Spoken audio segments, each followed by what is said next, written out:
alia vungule to mone pena na teni oya bilamba pena ba ta prison wana oya ya bleu na jaune na rouge avant da pena kuna pena rouge mais la seko ko sambusa mwasi tina niveau wana papa ba droit ya basi pezali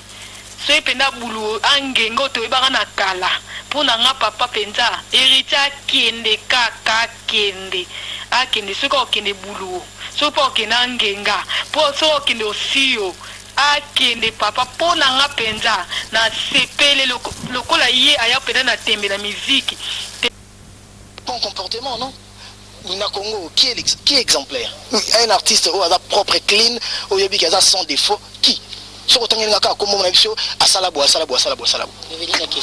voilà, tu comprendras qu'on a tous des défauts parce que d'abord, premièrement, on est humain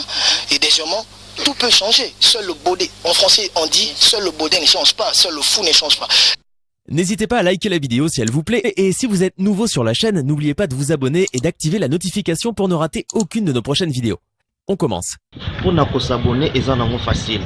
Betuke bakaka kadiboku yae ngende obika place ba mesonika abonné sab kubima wana ukeka kote ya kwen wana ngeta da pala simoshi ba mesonika s'abonner ngeme bakadiboku yae ngeme dobika place yin mara moko komi s'abonner ngeta le lokubo ko bima kalukula ngunga katoliki o dobiki lisusu wana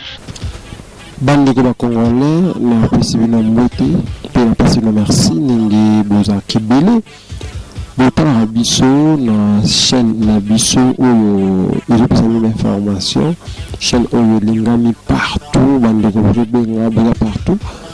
bozobenga pe bozosepela ndenge mosala ezokende merci ndenge oza kosabone merci bandeko nyonso ndenge oza kosabone chaque jour mpona bozwa bainformation merci nde bozobenga mpe mpona kotuna bainformation na kata chaîne na bino kini ya bana kini chaîne oyo ebani partout na monde entier bato balanda yango partout. Bonjour, confiance, merci beaucoup. Vraiment bien. Par rapport à ce sujet, arrestation et Iriti Watanabe, moto na tembe ebele bino monaki ndenge ba vidéo o ileki ndenge ba salami ndenge Iriti asambusi njoto na yepe njoto ya mama na mimando bino moni vraiment donc ils ont vraiment un sujet oyo ils ont vraiment l'actualité na minchi oyo awa na Kinshasa. Oiseau benga de partout boyeba solution ezane nini marambo kende nini famille ya Naomi ba porter plainte pe l'état congolais yaki saisir qui héritier Watanabe na la fille à question par rapport ya marambo oiseau les cas dans les réseaux sociaux je salue mboka na biso pe je salue culture ya mboka na biso parce que héritier Watanabe ça musicien oyo ayebani partout dans le monde et en Afrique par rapport à la musique oyo abeta et Watanabe lobby azaki arrêté na Naomi par rapport à l'investigation ningi vraiment makambu ya vidéo na les cas qui pesa qui sumi pesa bi passi na bande woso ba Congolais ba partout dans le monde comme on vidéo ya artiste et musicien ya sexta pesa vraiment bientôt comment on appelle fiwana lisusu na mi kotina ba vidéo musu na zalma sa libala oyo epesi ata valeur te na mwasi na mobile na ndako mesdames demoiselles et messieurs na kati ya émission oyo tokolobela ngo na kati ya émission oyo tozaki babatu ntango na réception ya Héritier Watanabe ntango bakangi Héritier Watanabe tobeki totuna mpe bavie ya bato Héritier Watanabe mpe tozwaki mwa temps ya kosola mpe na ye boyokana nu ndenge bato bakaisaki balobaki mpona Héritier Watanabe mpona nga mpenza papa mpona nga mpenza kelibela kelendela mpona nga pene Héritier Watanabe akende pena lindela pena kende pena bulu soki ezalaka lisusu akende mpenza mpo carrière na ye mpe ya miziki donc esili nango mpe mpona nga mpenza nde bakangi ye mpenza ko noki esengo mo mpo asambwisaka basi eza mbala liboso te Héritier wana eza de ya 3e fois so alingi abimisa album afoki asambwisaka bafille ndenge azalaka wana nasepeli makasi vraiment kende kalindela poso eza te donc mboka o Félix aza wapi mboka mso Kongo peza koma mboka mobo yependa ya loi ya basi o Félix aza wapi mboka mso Kongo peza koma mboka mobo yependa ya loi ya basi ko sambusa basi bo yependa komi na suka eza nini yango car bilakeli mabe owera lakela ye ti lelo ka azosala yango aza na mpoka eza nini yango héritier yango ano mpe elongi mabe ayebi no koyemba te ano faux chanteur na wenge kuna bando batama na nsima ya le roi de la forêt